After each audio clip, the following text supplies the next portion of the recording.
첫 번째 질문을 여쭤보도록 하겠습니다. 이번에 그 북한의 핵과 미사일 위협이 계속 증대되고 있는 걸로 한국 내에서도 우려가 굉장히 많습니다. 올해 들어서 북한의 과거 핵 미사일 도발보다는 월등히 많은 수의 시험 발사들이 있었고, 지난 10월 4일은 또 일본 상공을 지나는 중거리 미사일 시험이 있어서 한국에서도 우려도 많고 또 한일 안보 협력에 대한 목소리도 상당히 높은 그런 상황입니다. 그래서 일본은 또 우리 기시다 정부는 북한의 핵 미사일 위협에 대해서 어떻게 인식하고 계시는지, 거기에 대한 어떤 대책을 세우시는지 말씀을 여쭤서 듣도록 하겠습니다. 네, 지금 말씀해 주신 대로 그 일본 상공을 날아가는 미사일까지 북한이 쏴가지고 일본에서는 상당히 군사적인 위협 인식이 높아지고 있습니다. 근데 기본적으로 일본의 대북 정책, 특히 그 미사일에 대한 정책으로서는 그 미사일 방위라는 걸 계속 우리가 마련하고 있고 대비를 하고 있습니다. 그런데 북한의 군사적인 위협이 계속 고조되다 보니까 그냥 그 예전에 해왔던 미사일 방위만으로는 부족하지 않나라고 해서 지금 그 방위력 그 강화의 일환으로서 소위 그 스탠드오프 미사일을 도입을 하는 것으로 그렇게 준비가 진행되고 있는 것으로 알고 있습니다. 일본의 방위 정책을 그 요약하면은 세 가지로 말씀드릴 수가 있을 것 같은데요. 첫 번째로는 일본의 자체적인 방위력 강화, 두 번째로는 미일 동맹 강화, 그리고 세 번째로 그 기타 나라들하고의 연대, 협력, 그런 게 있는데 지금 일본에서는 이 세 가지를 동시 병행적으로 진행하고 있습니다. 특히 지금 일본 정부가 연말까지, 올 말까지 그 국가안보 전략 개정 작업 중에 있습니다. 그래서 그 일본의 방위력을 근본적으로 강화하는 거를 계속하면서 미일 동맹도 강화하고 그리고 또 이 시점에서 아무래도 중요한 게 그 한국을 포함한 다른 나라들하고의 안보 연대라고 할 수가 있습니다. 그런 관점에서 한미일 세 개 나라의 협력이 상당히 활발하게 이루어지고 있는 거 또한 그러한 일본의 방위력 강화의 일환으로 볼 수가 있을 것 같습니다. 네. 그래서 이번 11월 13일 프놈펜에서도 한미일 정상 공동 성명에서 안보 협력이 굉장히 강화되는 그런 모습도 보였고, 또 북한의 핵 미사일 위협에 대한 한미일의 협력도 더 강조가 돼서 앞으로 일본의 안보 정책이 어떻게 변화되는지 굉장히 한국에게도 중요한 사항인 것 같고요. 그런 상황 속에서도 한일 관계는 여전히 그 어려움이 누적되어 있는 부분이 있는 것 같아요. 우리 이신호 선생님께서 훨씬 한일 관계 전문가신데, 강제징용 문제도 있고 예전에 수출 규제 문제도 있었고요. 그래서 한일 양자 간에 풀어야 될 현안들이 아직 있고, 이번 윤석열 정부가 한일 관계를 개선하기 위해서 많은 노력을 기울이는 것 같습니다. 그런 속에서 한일 관계의 미래와 또 그것에 토대를 둔 한일 간의 안보 협력 가능성에 대해서 여쭤보도록 하겠습니다. 네, 지금 그 일본에서는 윤석열 정부의 한일 관계 개선의 노력을 상당히 높이 평가를 하고 있습니다.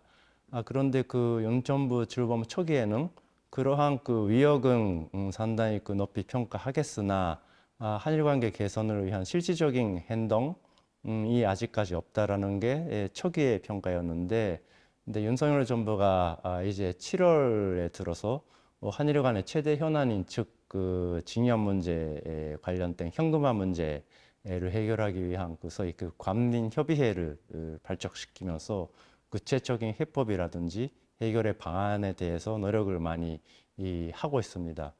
그래서 기시다 정부도 초기에는 상당히 신중한 자세를 보였는데 이제 여름 이후에는 상당히 일본 정부로서도 한일 관계를 조금 더 개선시켜야 되겠다라는 그런 의지가 저로서는 많이 보이고 있습니다.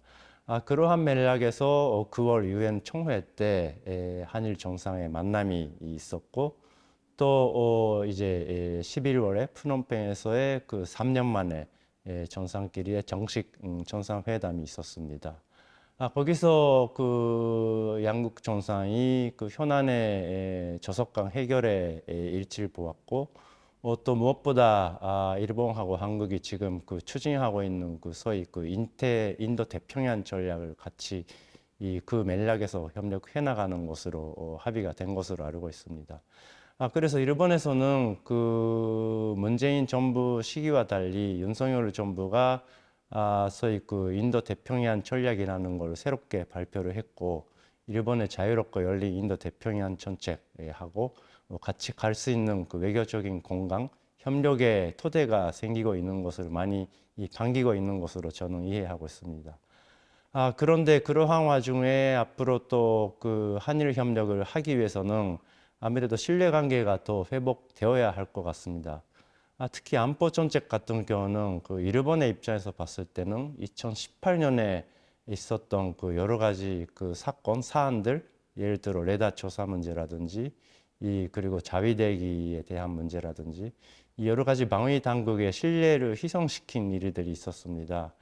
그래서 일본에서는 한미일 삼국 그 세 나라의 협력에 대해서는 이제 해야 된다라는 그러한 강한 의지가 있습니다만은 한일 양자 협력에 있어서는 아직까지는 좀 신중한 자세를 보이고 있는 것 같습니다.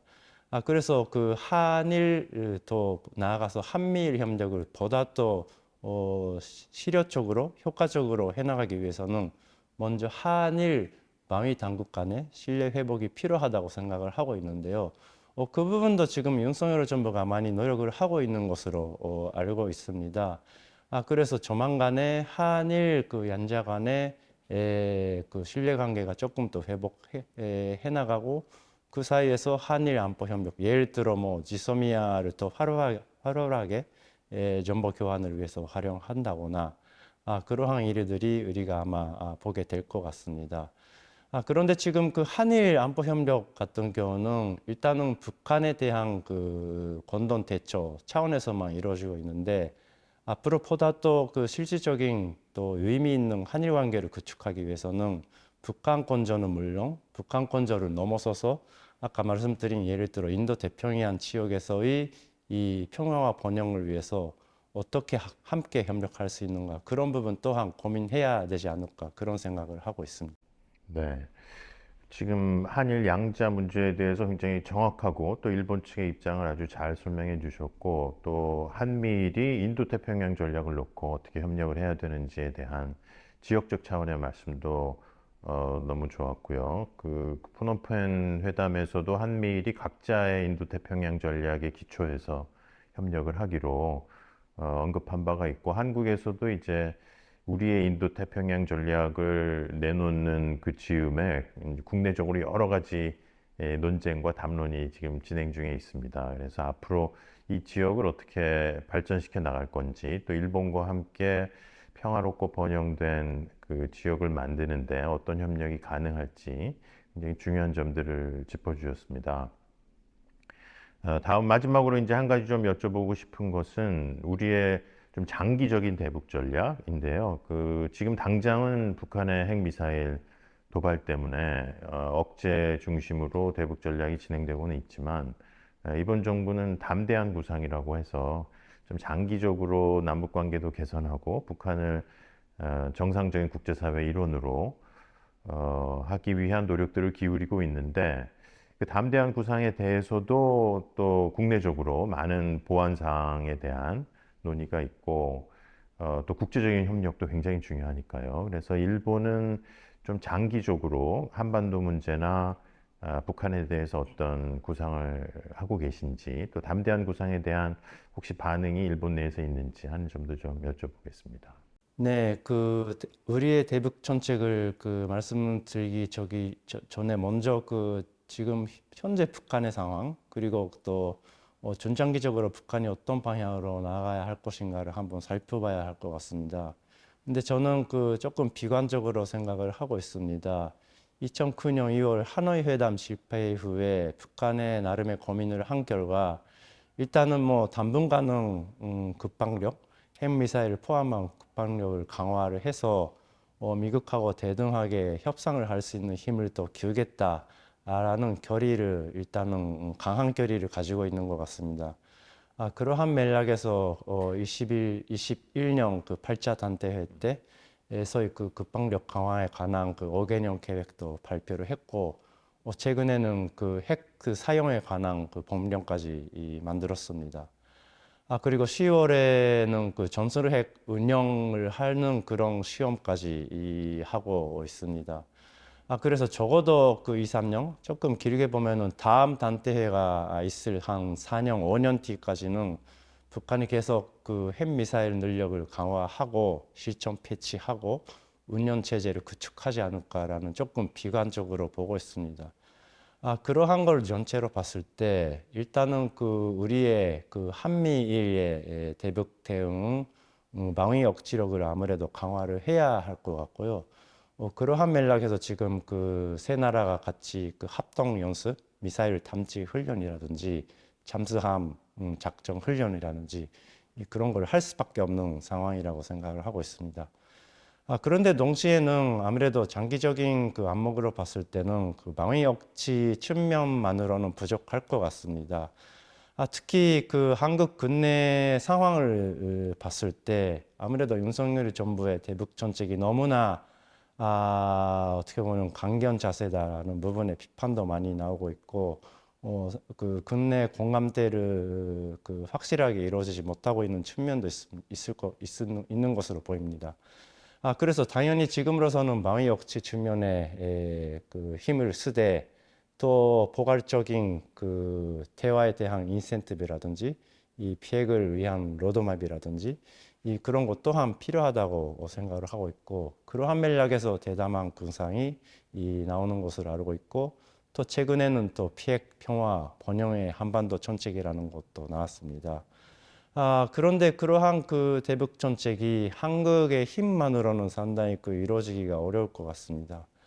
그러한 측면에서 당연히 그 한미동맹 그리고 한미일 협력이 같이 이루어져야 되고, 한미일 협력 같은 경우는 지금으로서는 방위 억지 측면에 힘을 많이 쓰고 있으나 앞으로는 또 비핵 로드맵을 포함한 보다 포괄적인 대북 정책을 만들기 위한 정책 협조 그리고 그 공동의 구상 이니시어티브 또한 필요하지 않나 생각을 하고 있습니다.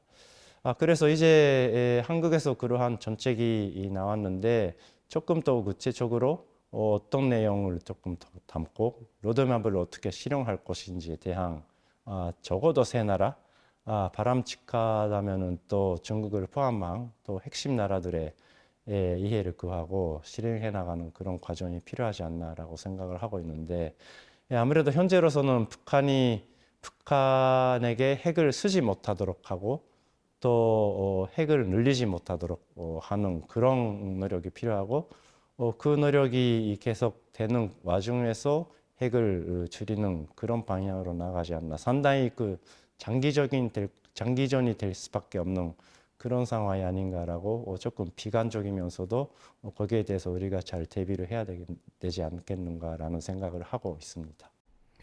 네, 오늘 이신호 교수님 모셔서 여러 가지로 한일 관계가 어려운데 한반도 문제뿐만 아니고 지역 문제 또 한일 양자 관계 얘기를 포괄적으로 너무 정확하게 잘 짚어주셨고, 또 한국이 해야 될 정책에 대한 보완사항 또 일본의 입장에서 잘 말씀해 주신 것 같습니다. 오늘 인터뷰 여기서 마치겠습니다. 대단히 감사합니다. 감사합니다.